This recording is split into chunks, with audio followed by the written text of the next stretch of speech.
those of you who've been here before know I can go on and on. I'm rather passionate about Hanover Park and the people who are here. So I want to welcome you all this morning, and with that, say good morning, and nice to see all our friends in the room. We have plenty of donuts, plenty of coffee. I see there's orange juice and water, so please feel free to partake. As you know, it's my pleasure to represent the people of Hanover Park, and it's always my pleasure to bring and kick off the year with our State of the Village. And on the, are you clicking? Okay, very good. So on our slide there, you can see our major goals for the coming year: financially, economically, enhancing our infrastructure. When I'm in the schools, I like to ask the kids, you know about infrastructure? And they say, well, we're not too sure. I said, did you get water this morning? Of course, I always wonder if they paid their water bill, but they all respond that, yeah, the water's working. And I said, those poor gentlemen, when the pipe's breaking, it's 20 below zero, you know, if you see them out there, making sure you have water, wave and say hi and warm them up. So they all love that. And of course, effective governance and our community image. I'd like to say a few things about governance at the end. If you hadn't noticed, I wasn't in town last week. My wife sure noticed. Anyway, financial health. As I was teasing staff earlier that slide, the previous slide about financial health was red. I want you to know we're not in the red, we're in the black. And our balanced budget was approved by the village board with a 0% property tax increase for the second year.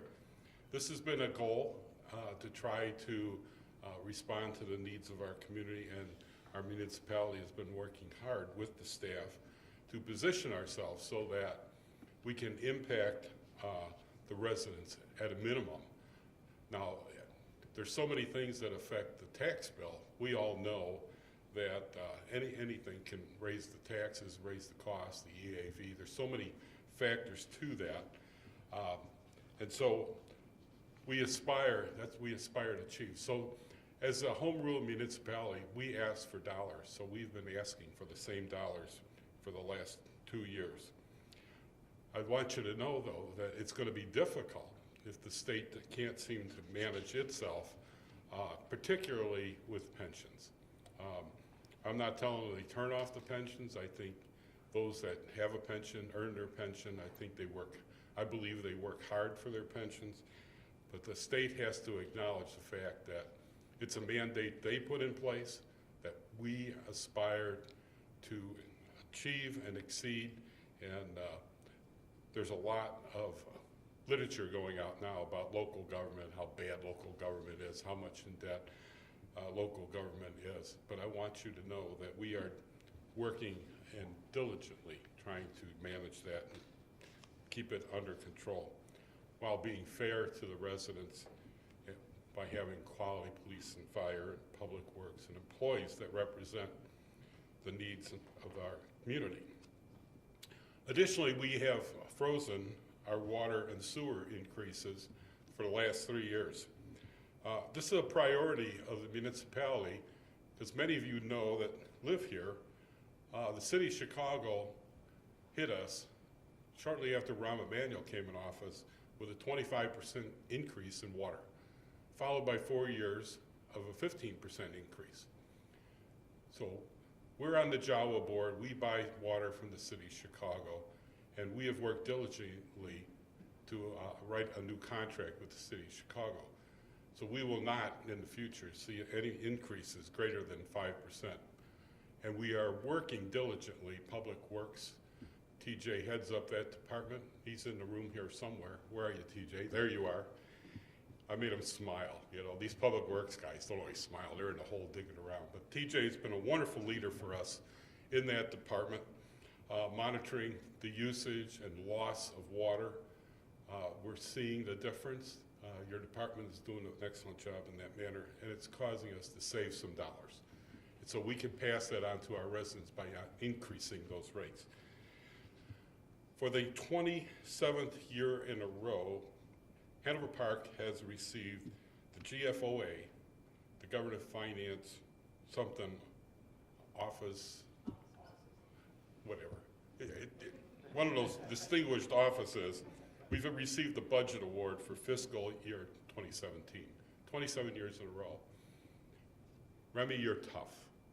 I asked for $100. She says, I can find $1, you know? So I assume all the departments have to deal with that, and Remy, you're doing a fine job. Thank you very much. We are aware and sensitive of our state. It's lost control. Juliana reported to me the other day in one of her manager meetings that there's 12 steps that the state could, was it 12 steps? 12 items it would take for them to change how they do business, and it would still take them 12 years, was it, to get it under control?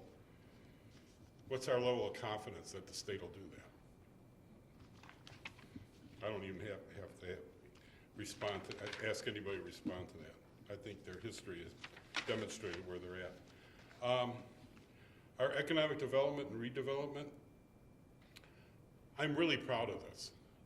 Hanover Park, through the Community Development Block Grant, CDBG, has received $250,000, which was awarded for the Greenbrook Court area.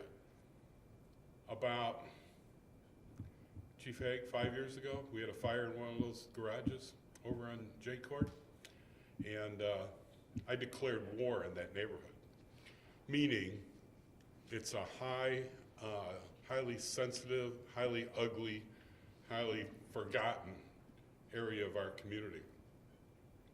It's right behind Caputo's, and it's divided by the river, the DuPage River, from the rest of Greenbrook. It used to be a place where people model home location for all those townhouses, and it's deteriorated into a sad shape. Working diligently with the others through planning and involvement, we received the attention of DuPage County and Habitat for Humanity, and they found an area and a receptive community in Hanover Park to work with them to assure that we can accomplish some of the goals. Now that's an area where most of those townhouses are rentals. Those rentals should be owner occupied. They should be owned.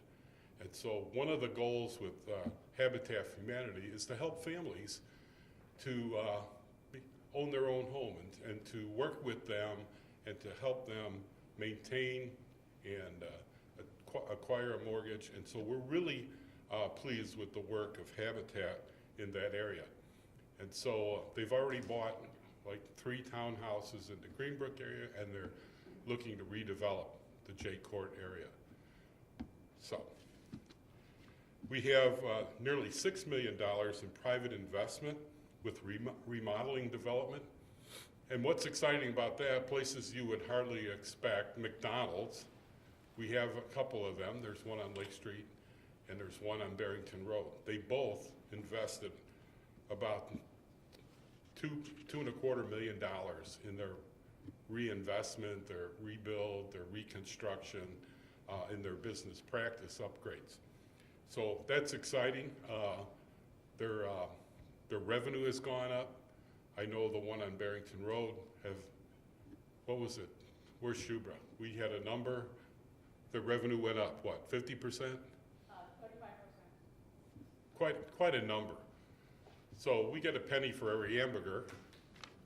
That's good for the municipality. It's good for I don't know if we get a penny for every hamburger, I'm just winging it. But we have a portion that comes back to the municipality that helps to offset the cost to run this village and the dependence on property taxes that we've zeroed out for 2 years. The Tap House Grill. If you haven't been to the Tap House Grill, I invite you to go. What an exciting place. Good food, always filled. I see families in there with young children. I see crabby old adults like myself, and it's just a great place to go if you like a beer and a burger, and you know, they have a number of items on the menu that are quite interesting, and it changes, and it's good. Those flat pizzas, I haven't figured them out yet, but they're not too bad. Denny's put $175,000 into their remodel, and so we're pleased to see that. The road in front of Denny's is completed. The state took them an extra year to get that done.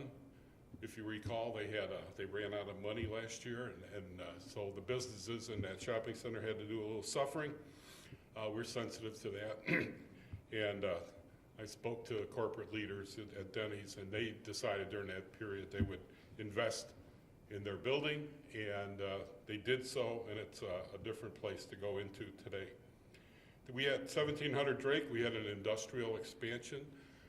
That was another $1.9 million investment. Good for the community, good for our town. And the El Huda School moved into Hanover Park. They were providing education for children in homes in different places, kind of spotting all over the place. And they wanted to move on Irving Park Road at the old Menards building, and that would have had a huge impact on our tax base. And I told them I would help them find a place that was sustainable for what they're doing. And when the shopping grocery store went out of business and moved, that couldn't sustain itself, they happened to be right behind Tony's Finer Foods. So when Tony's came in, well, they about knocked everybody out of the basket with their quality and their service. And so they closed that grocery store. We tried to keep them in town, but they left. And so we had on Jensen Court, which is not a lot of traffic on Jensen Court. If you know Jensen Court, it's a difficult place to have a business, to grow a business. And so I asked them to look at that building. And while they're not a tax generator, the building is no longer vacant. It's being used, and children are being educated at that location. I feel real good about that in our diverse community, to have a diverse type of school right there. And our village center, our TOD plan, was updated this past year, and that's important. A TOD, a transit-oriented development, we were on track, we had the right things going, and then the market went crazy in 2008. We've all suffered through that. As it comes back, we need to continue our focus on the transit-oriented development. And that thing, we have people looking to build move-up type homes, place to Hanover Park has a lot of startup homes, and people are looking for the next level home and still live in Hanover Park because they love their town. And we have opportunities for that in the near future. I've been working diligently on the, what do you call it, the Elgin O'Hare, the I-390. It's leaves Hanover Park, it gets all the way to 83 now, and in the near future it will be western access to O'Hare. I was in Washington last week, and I always bring that up. Where are we at? I ask our senators, Tammy Duckworth, when I see her, she says, "No, we're hot to trot on that. We're going to get it done." I'm optimistic this is the year that all the problems are solved with the railroad, so that the eventual plan to have western access will be upon us.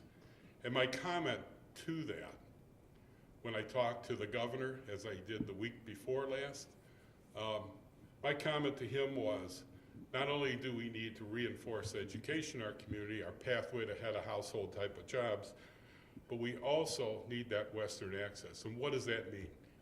If you work as hard on the 40,000 jobs that Amazon will bring to Illinois, on the road to O'Hare for western access, which would be 68,000 jobs, I said, your priorities need to be refocused. I think you need to help those communities that are west of O'Hare, and he didn't disagree. And I happened to be there with Dan Cronin, and my few words set up Dan Cronin to reinforce the fact that the number of jobs has been studied, we know the impact, and we know the opportunities. At the end of that road, that comes to Hanover Park, we know our 120 acres is going to go crazy once that western access opens. It's in DuPage County, the taxes are right, the access is good. I'm really looking forward to a wonderful future for Hanover Park. Our economic development and redevelopment, our homes for a changing reason, that study was finally completed. They had starts and stops, drove Schubert crazy because I kept asking her, where are we at with this thing? That was provided at no cost to the village of Hanover Park through grants from CMAP, the Chicago Metropolitan Area for Planning, the Metropolitan Mayor's Caucus, and those type of studies help us. It helps us grow, it helps us understand the future of our community and the impacts that surround us. So I kind of led that charge.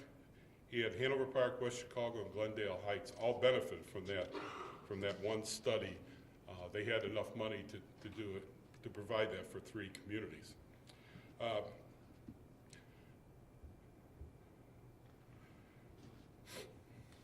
I already touched on this, but the note is on this page for me, the move-up housing. And the move-up housing is an economic opportunity within Hanover Park, within our 120 acres. And within Hanover Township, we have a developer that's looking at properties to build homes. And those homes, when they are built, we are looking to have them at a value that would be a move-up home, the next level house. So he's starting his model on, what street is that going to be, on Maple? Is that going to be on Maple? Yeah, so there's vacant properties on Maple, and that goes well. He's looking to continue through Oak Street, the extension of Oak Street, which has been a dead-end swamp for forever. And so we're really pleased to have that working. We have a Business Matters newsletter now. It goes out electronically. I believe, is that by request, or are we pushing it out we're pushing it out? So initiated by Schubert's team in the Community Economic Development Department. We've grown with Bartlett as a part of our chamber. So the Bartlett Area Chamber that Hanover Park and Bartlett are members in is becoming a greater part of our community, greater understanding. We like the relationship. Kevin and I love to get together when we have the opportunity to be there together. So maintaining and enhancing our infrastructure. I somewhat touched on that, but we have initiated a plan last year around recycling the road. And our engineer at the time, when she came on board, looked at how we construct the road. We did some research. We reached out to a consulting firm, and there's a better way to do roads. One of my comments are, you cross the street in Hanover Park, it's like walking uphill and downhill. What does that mean?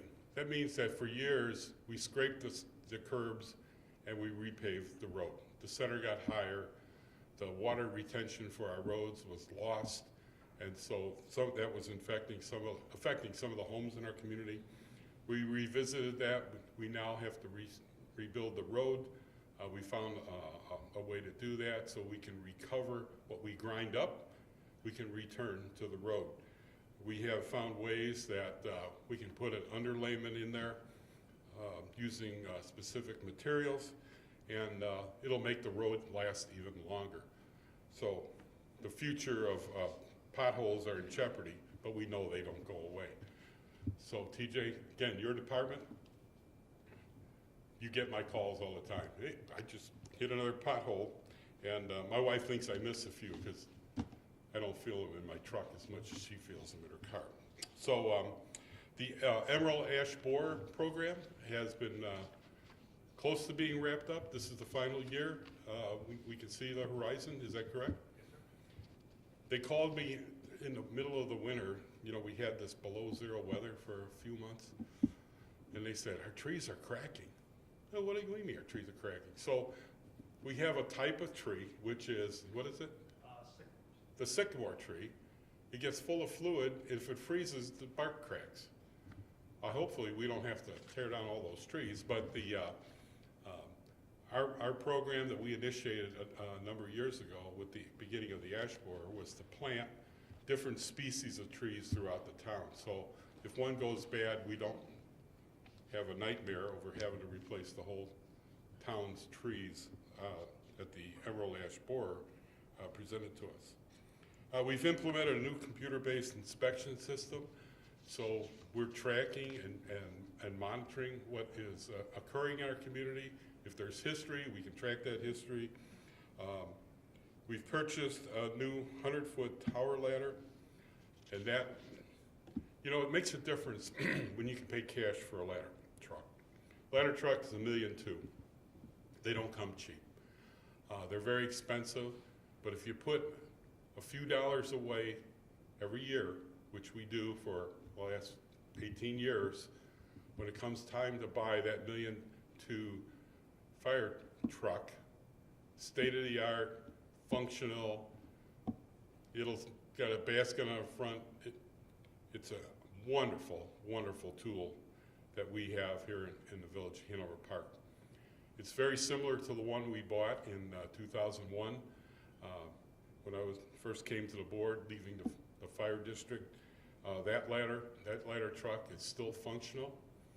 We have a great, almost 20-year-old truck that is a complete backup in emergency, so we can properly maintain our equipment.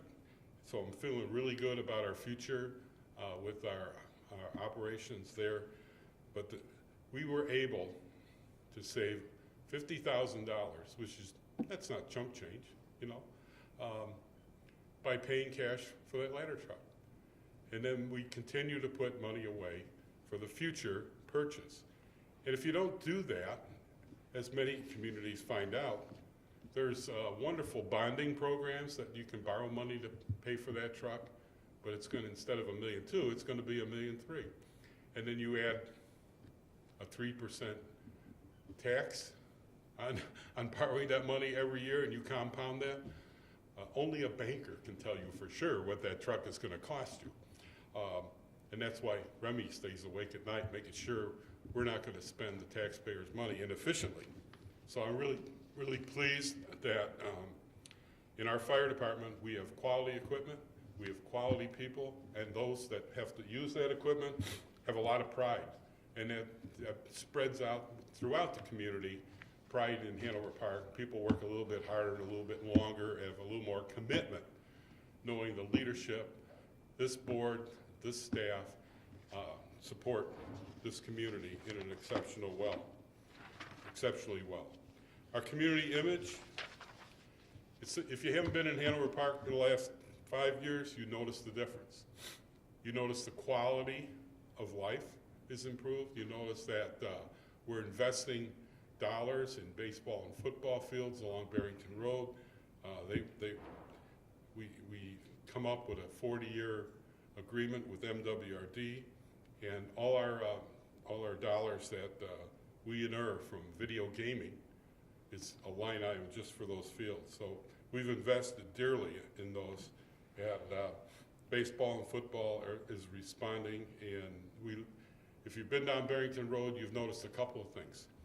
Not only are the street lights in, light up that road that was pretty dark and dingy, kind of a scary area to drive through.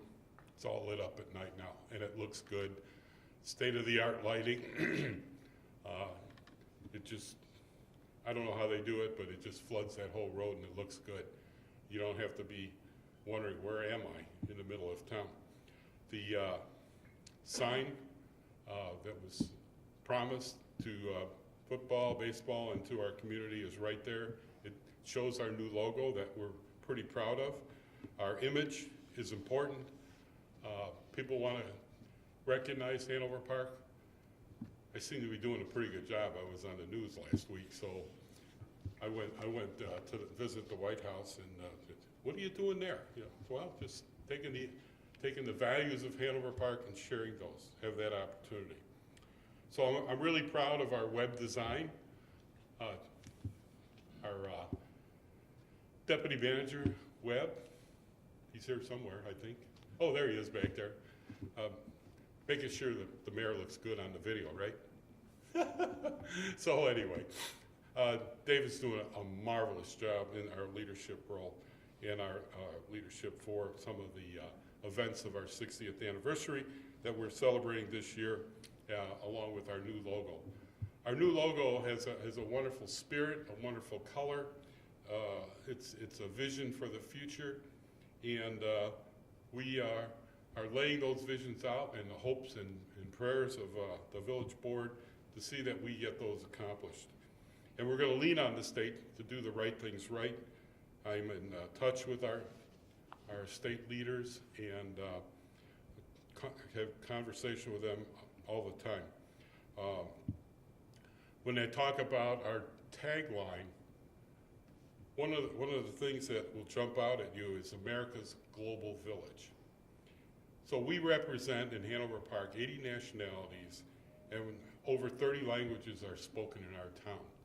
If you check with any of the schools, they will probably tell you there's more languages spoken at home than 30.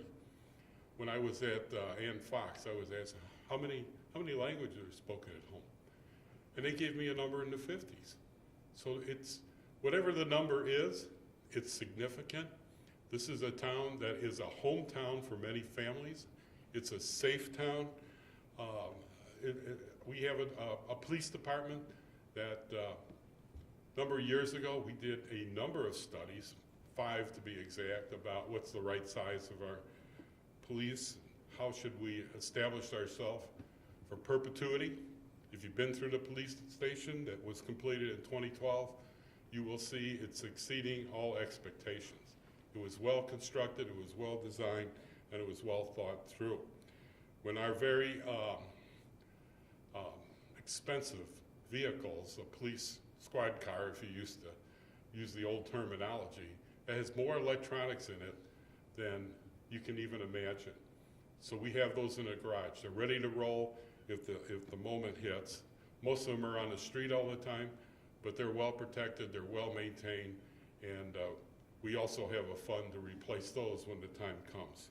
So we are prepared. We're not throwing village dollars away on loans for vehicles or extension of cost because we're not planning, so we're well planned.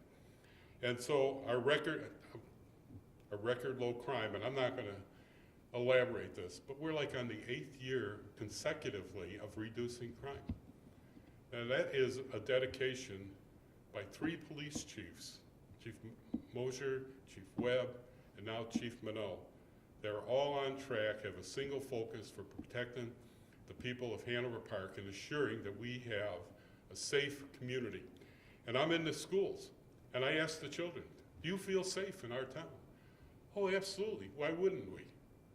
Well, when I'm talking to 2nd graders, and they're 8 years old, and they ask me, how long you been the mayor? I say, well, almost 11 years. They go, oh, you've been the mayor my whole life. So you felt safe in this town. We have incrementally had improvements through quality policing, through community policing, our area response teams. We're out there communicating with our town. And if anybody has a question, they know who to call. If they don't call the chief, they'll call me, the village manager. We are responsive, and I believe that because the people are responding. And when I talk to the children about in their classroom and being in their pods where they sit 3 and 4 together, I asked them, help me build community. Oh, how do we do that? And I said, the values that you learn in the classroom, take home. If you see something bad happening, don't be afraid to call 911. We are here for you. And if you have problems in the school, talk to your teacher. Don't be afraid to have that conversation. And they all look at me like, oh, okay, we can do that. And they're doing it. They're responsible, they're respectful, and they're safe. And I feel good about that. That's occurring in our schools. We just received a report, Chief, late last night. Hanover Park is now down to 34 in safe communities across the country for communities our size. So that is put out by Neighborhood Scouts, Safest Cities in America. And then they look at Part 1 crime principally. And so that is down 5% again. Every year, I've been saying this every year, police chief tells me, don't expect that to happen every year. You know, at some point, you know, it kind of balances out. Whatever we're doing, chief, keep it up. We're doing some wonderful things. Our deputy chiefs are here. Thank you both very much. I know the chief just points to you guys, get it done. So you're getting it done. I appreciate that. And additionally, there's another component called violent crimes, and we're down 10% there.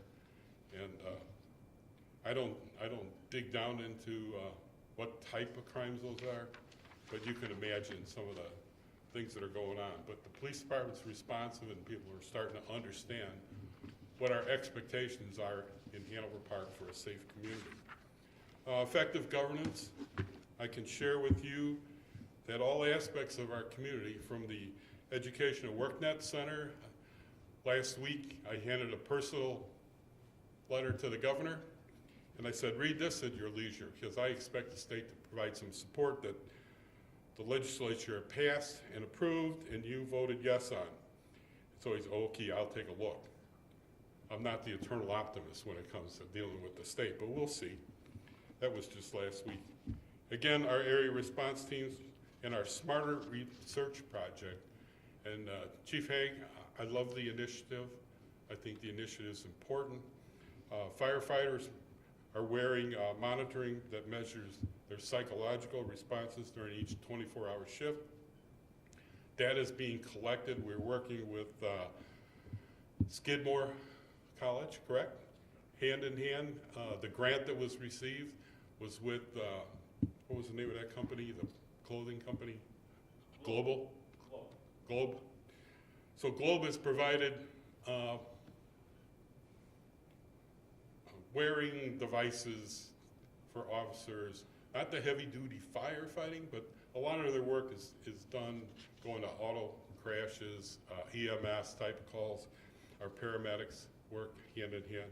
So they can wear lighter equipment, and it seems to be working out. The study continues.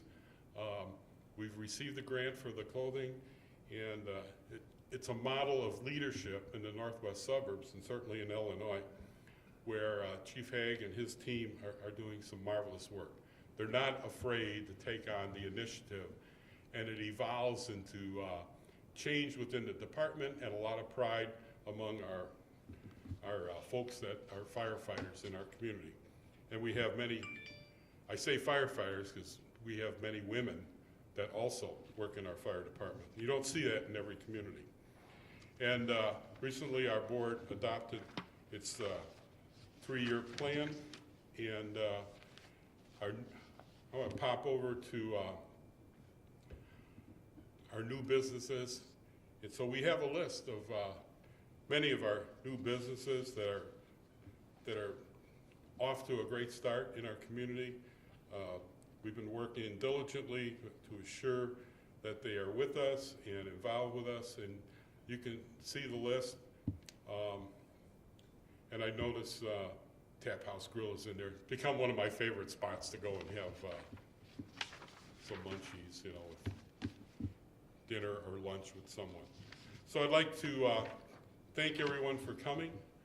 I have a last slide here that has a photo, and within that photo, at our last board meeting, given the fact that we celebrated 2 years of not raising the property tax, sends a message not only to our own community but to our legislators that we can get it done.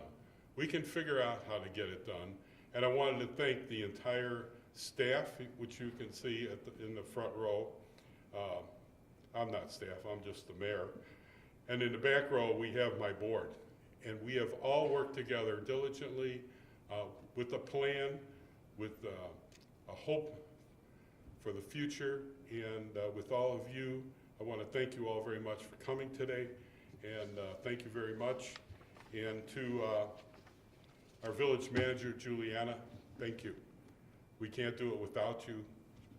You're tough, you're diligent, and I respect what you bring to the table. So thank you very much. She keeps me out of trouble. So that's all good. So thank you all very much. Thank you for coming.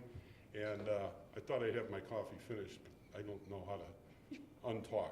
So thank you.